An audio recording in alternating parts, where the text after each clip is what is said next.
Ayan, naglilinis sa swimming pool.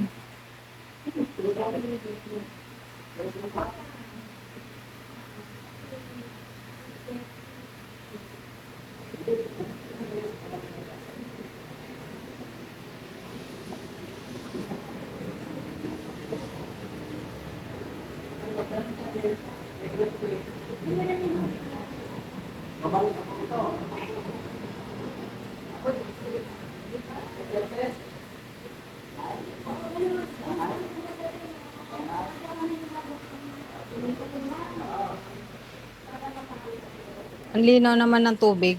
Tapos binuksan niya doon.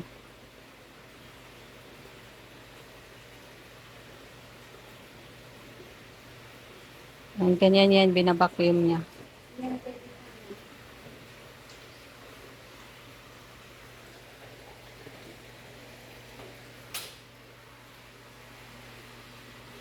Guys, kain muna tayo breakfast yan. Leftover kagabi tapos may kape ako.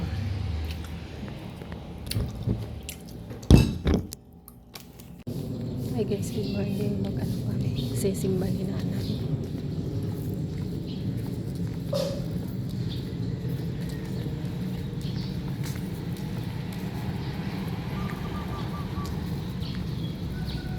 Yan siya naglalakad. Yan.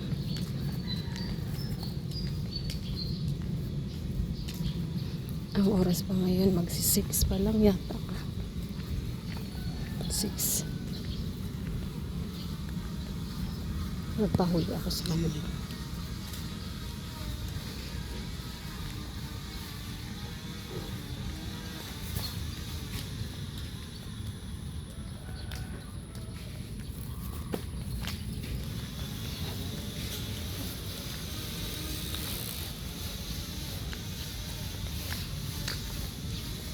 Ito yung way to papunta sa simbahan. Yung nakalagay dyan, all vehicles turn left only kasi ginagawa yun doon sa may sasakyan. Hindi makadaan doon. Hi guys, ito na po. Dumating na po kami galing na namimili doon sa palengke. Ito po yung napili namin. Mayroon kaming orange. Ito pichay. Mayroong dalawang talong. Isang tali okra. Banana, hindi ko alam. Isang repolyo.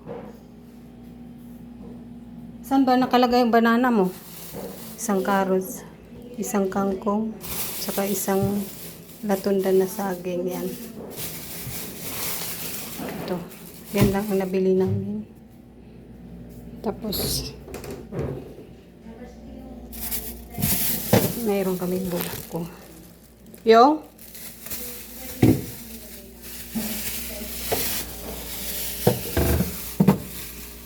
Saka.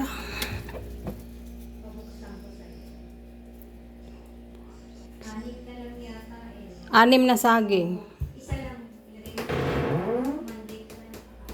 Yan ang pinamili namin ngayon. Tapos ngayon magluluto na naman ako. Magsaing magluto. Yan. Okay guys. Mamaya isasama ko kayo sa aking pagluluto. Hey guys, ito. Maglilinis tayo dito. Malinis na po. Yan. Yan. Si nanay nandun sa kwarto niya. Tapos ito yung sinasabi ko sa inyo na hindi pwede pasain. Map lang siya yan. Walang nakahiga dito pero yan.